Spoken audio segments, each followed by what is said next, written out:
Yo guys, panibang vlog na naman. Dito tayo sa MK's Takoyaki, Kimbap, and Burrito. So guys, dito lang yan sa Banyag, Daragalbay. So, punta na dito at itry ang kanilang mga budget meals ng mga pagkain dito. Kaya tingnan nyo pa lang yung store nila. Napaka-environment nila guys, yung store. Napakaganda. At ayan, marami silang menus at marami pa na silang i-add dito guys ng mga menus coming soon. At guys, kompleto sila ng menu guys. Meron silang takoyaki dito at meron din silang kimbap. Optional guys, marami silang mga pwedeng i-offer sa inyo. So guys, meron silang MK's Best Takoyaki. So kita nyo naman yung budget meal nila guys. Napakamura at napaka-friendly ng kanilang mga menus. So kita nyo naman guys, afford nyo yan. Meron din silang latest guys na MK's. Meron din silang guys MK's Kimbap Burritos. So guys, ayan, tinan nyo naman yung price. At meron din silang MK's Katsu Burger. At meron din silang rice and silog meals dito guys. So mahilig sa mga silog, meron din sila dito silog meals. Kaya guys, ang dami mo offer si MK's Takoyaki and Burritos. Alam nyo na, dito lang yan guys. So guys, dito lang yan sa MK's Takoyaki. So dito lang yan guys sa Banyag, Daragalbay. So ayun, tinan nyo naman yung loading nyo. Yan. So titingin tayo guys ng menu dito para makita natin kung anong mga best nila, anong mga best sellers nila. At maganda dito guys kung meron kayong partner, maganda tong location na to para sa mga datings. At maganda din to guys, itong menu nila guys. At guys, parang masarap yung mga offers nila. At umaabot din guys ng mga katulad nito, 145 pesos. So nakikita ko naman dito at yan, budget na budget yung kanilang pagkain. So ito yung best takoyaki nila guys. Tingnan nyo naman yung habang dinitin yung price. Napakamura guys. Ayan. Affordable nyo naman to. Ayun na. So ito na guys, sinerve na sa atin yung seafood special. At ito din yung kimbap nila na binigay sa amin. So salamat kay sir at salamat kay ma'am dito sa food na to. So yun guys, ma-enjoy natin to guys. Tara, samahan nyo ko at tikman natin tong kanilang. Atong guys na seafood special. 4 pieces siya guys. Napakasarap. Meron din silang burrito rice bowl sisig. Ayan, ito yung pinakamasarap na bigay pa sa atin. At meron din silang magpapahuli dyan. Sinamahan din nila ng fruity mango. At ayan na, kita nyo naman yung menu guys. At ito yung takoyaki nila na abang niluluto pa yung ating takoyaki. So ayun guys, dito na yung niluto ni sir yung burrito.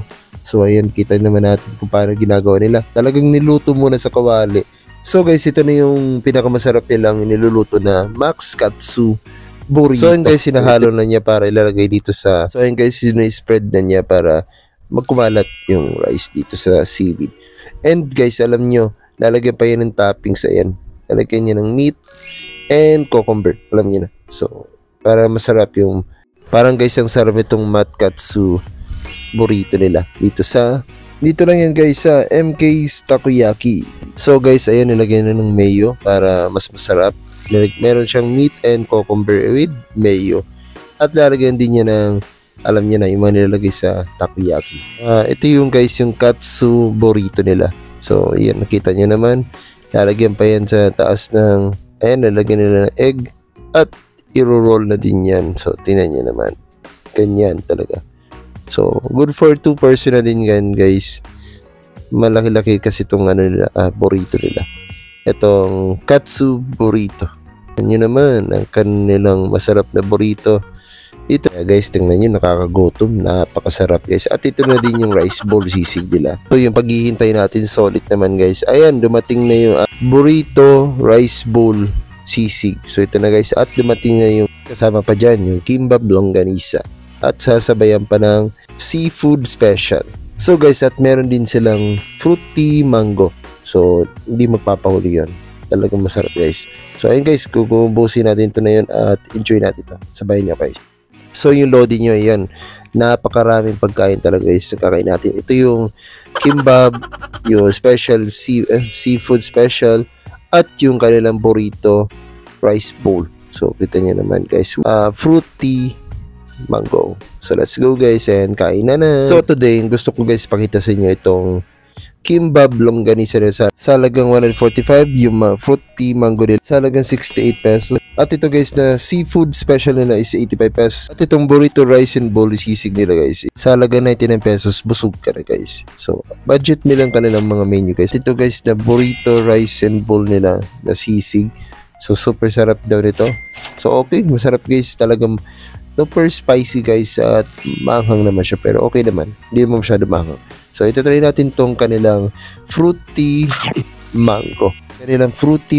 So masarap to guys at first time ko makita na may pearl pa na mango flavor. So kita nyo naman guys, try natin to, super lamig pa nito at so okay naman lasa guys, lasang mango talaga.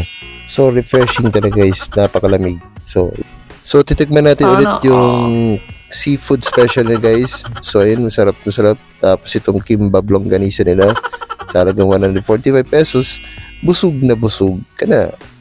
So ay guys, sa halagang 145 pesos, sisipin mo, busog na talaga. At ayan, nakita nyo naman, loading nyo talagang ubos, walang tinira. So guys, yun, sana nag-enjoy kayo sa vlog ko. At huwag nyo kalimutan mag-like and mag-comment din at mag-share. At nandito tayo guys sa MK's Takoyaki, Kimbab and Burrito. Dito lang yan sa Banyag, Daragal. So guys, ayan, tikman yung kanilang masasarap na menu. At dito, punta na dito sa, wag naman pauli guys, punta na dito sa MK's Takoyaki, Kimbab and Burrito. Try na guys, peace out. Lagi lamang good vibe, Bicolano influencer.